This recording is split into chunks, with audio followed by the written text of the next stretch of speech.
आज हम लोग क्या पढ़ेंगे। अब इसके पहले हम लोग पढ़े हैं घन के बारे में। घन का आयतन क्या होता है, घन का फसल पृष्ठीय क्षेत्रफल क्या होता है, घन का संपूर्ण पृष्ठीय क्षेत्रफल क्या होता है, घन का विकोण क्या होता है, इसके बारे में हम लोग पढ़े हैं। ठीक है, तो अब हम लोग पढ़ते हैं आज घनाभ के बारे में पढ़ेंगे, जिसको इंग्लिश में बोलते हैं क्यूबॉइड। घनाभ क्या है, जैसे मान लीजिए वो क्या था 7 नंबर था, जो भी टॉपिक हो, यानी कि 6 5 और 6 था, ये है रहा 7। तो 7 क्या है, इसको बोलते हैं क्या, घनाभ। क्या बोलते हैं, घना बोलते हैं। इसको क्या बोलते हैं, घनाभ। इंग्लिश में बोलते हैं क्यूबॉइड। क्यूबॉइड बोलते हैं। क्या बोलते हैं, क्यूबॉइड बोलते हैं। ये क्यूबॉइड क्या है, जिसकी लंबाई चौड़ाई और ऊंचाई। क्यूबॉइड वह है जिसको घनाभ उसको कहते हैं जिसकी लंबाई चौड़ाई और ऊंचाई तीनों अलग अलग हो। तीनों क्या अलग अलग हो तो उसे हम क्या कहते हैं, घनाभ कहते हैं। इसका घनाभ का पृष्ठीय क्षेत्रफल और आयतन कैसे ज्ञात किया जाता है, तो इसके बारे में अगर घनाभ कैसे होता है, जैसे दो आयत होता है ना, दो आयतों को क्या कर दिया जाता है, आपस में क्या करते हैं, इंक्लूड कर दिया जाता है, मैंने जोड़ दिया जाता है। तो दो आयतों से मिलकर क्या बनाता है, घनाभ बनता है। घनाभ का तल जो होता है, सरफेस जो होता है, उसका 6 होता है, और जो किनारा जो होता है 12 होता है, और उसका शीर्ष जो होता है 8 होता है। तो घनाभ का हम शेप कैसे बनाएंगे, घनाभ का ये शेप होता है, जैसे दो आयत जोड़ दीजिए।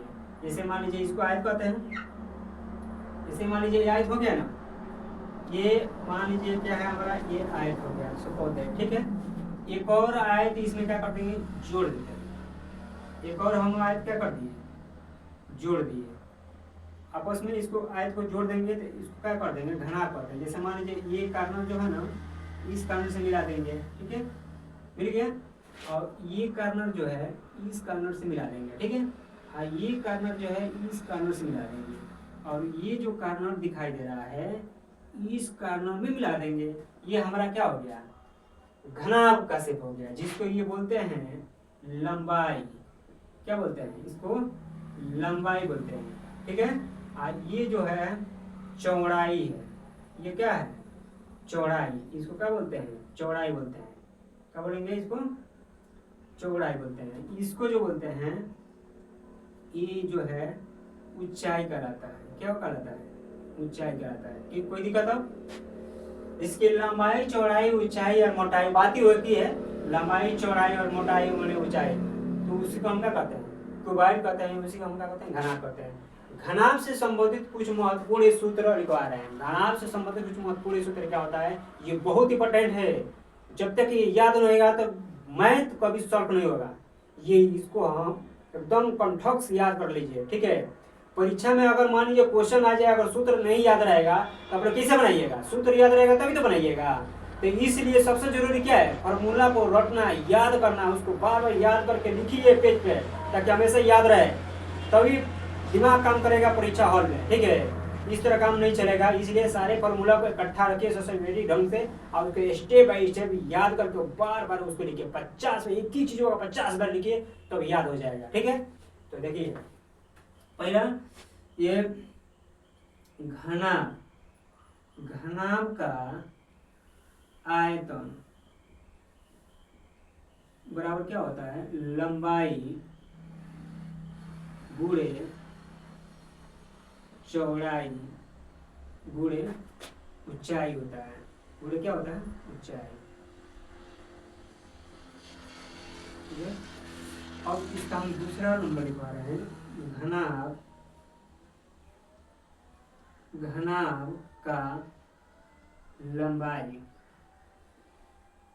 घनाभ का लंबाई बराबर आयतन, आयतन बटा क्या हो जाएगा, चौड़ाई गुणे ऊंचाई। हो गया। तीसरा नंबर, घनाभ, घनाभ का चौड़ाई, घनाभ का चौड़ाई बराबर इसको कहते हैं आयतन, आयतन बटा ये हो जाएगा चौड़ा, लंबाई का है ना, तो चौड़ाई, तो चौड़ाई करेंगे तो हो जाएगा लंबाई गुणे ऊंचाई। हो गया। उसके बाद 4 नंबर आए घनाभ। घनाभ का ऊंचाई, घनाभ का ऊंचाई बराबर आयतन, आयतन बटा लंबाई गुणे क्या हो जाएगा चौड़ाई। ये रहा पूरा आयतन से संबंधित। उसके बाद 5 नंबर है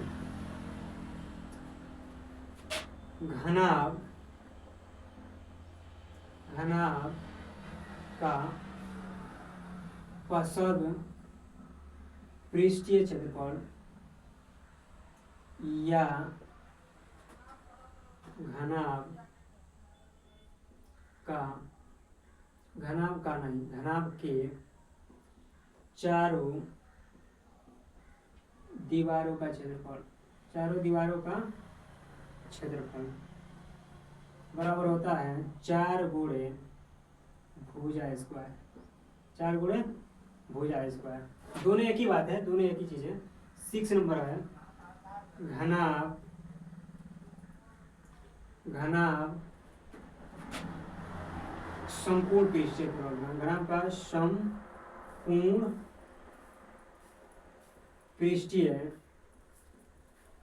क्षेत्रफल बराबर 2 इंटू लंबाई गुणे चौड़ाई प्लस चौड़ाई गुणे ऊंचाई प्लस ऊंचाई गुणे लंबाई।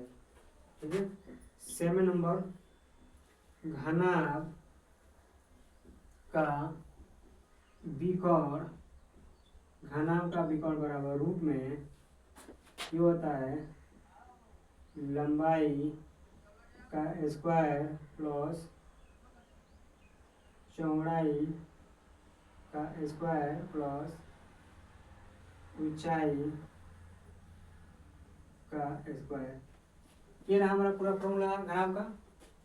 अब उसके बाद थ्री डायमेंशन में अगला होता है सिलेंडर। अगला टॉपिक है 8 नंबर। 8 नंबर है सिलेंडर, जिसको बोलते हैं क्या बेलन, इसको बोलते हैं क्या बेलन बोलते हैं। ये है आधार, है आधार का त्रिज्या हो जाएगा ये है इसको कहते हैं क्या बेलन, क्या कहते हैं इसको बेलन कहते हैं। ये हमारा क्या है हाइट है, इसको क्या बोलते हैं ऊंचाई बोलते हैं। इसको क्या बोलेंगे ऊंचाई। ये यहाँ से लेकर यहाँ तक त्रिज्या हुआ, इसको बोलते हैं त्रिज्या। और यहाँ से लेकर यहाँ तक ये भी क्या हुआ आधार का त्रिज्या, आधार का त्रिज्या बोलते हैं। यह आधार का त्रिज्या। तो इसका क्या होता है बेलन, बेलन का आयतन, बेलन का आयतन क्या होता है पाई आर स्क्वायर एच होता है। दूसरा बेलन का बेलन का पार्श्व पृष्ठीय क्षेत्रफल बराबर 2 पाई आर एच होता है। तीसरा बेलन का संपूर्ण पृष्ठीय क्षेत्रफल, बेलन का संपूर्ण पृष्ठीय क्षेत्रफल बराबर 2 pi r into h plus r होता है। ठीक है। तो ये रहा बेलन का, बेलन का ये इसको त्रिज्या बोलते हैं, बेलन का ये ऊंचाई बोलते हैं, बेलन का ये आधार का त्रिज्या बोलते हैं। बेलन का वक्र पृष्ठीय, बेलन का आयतन बराबर पाई आर स्क्वायर एच होता है। बेलन का वक्र पृष्ठीय क्षेत्रफल या प्रसर पृष्ठीय क्षेत्रफल 2 पाई आर एच होता है। बेलन का संपूर्ण पृष्ठीय क्षेत्रफल होता है, यानी कि कुल संपूर्ण पृष्ठीय क्षेत्रफल निकालेंगे तो 2 pi r into h plus r होता है। प्रसर पृष्ठीय क्षेत्रफल में जैसे मान लीजिए ये बेलन है, बेलन किसी को पा सकते हैं, जैसे पाइप को पा सकते हैं, कलम को पा सकते हैं, तार को पा सकते हैं। जैसे मान लीजिए ड्राम है, ड्राम को बेलन पा सकते हैं। तो मान लीजिए नीचे का पेंदी मान लीजिए बंद है, इसको आधार कार्ड बोलते हैं। ऊपर का मान लीजिए ढक्कन खुल गया तो इसको वक्र पृष्ठीय क्षेत्रफल बोलते हैं। इसी को जब बंद कर देंगे तो संपूर्ण पृष्ठीय क्षेत्रफल कहलाता है। तब तक मिलते हैं नेक्स्ट वीडियो में, तब तक के लिए धन्यवाद।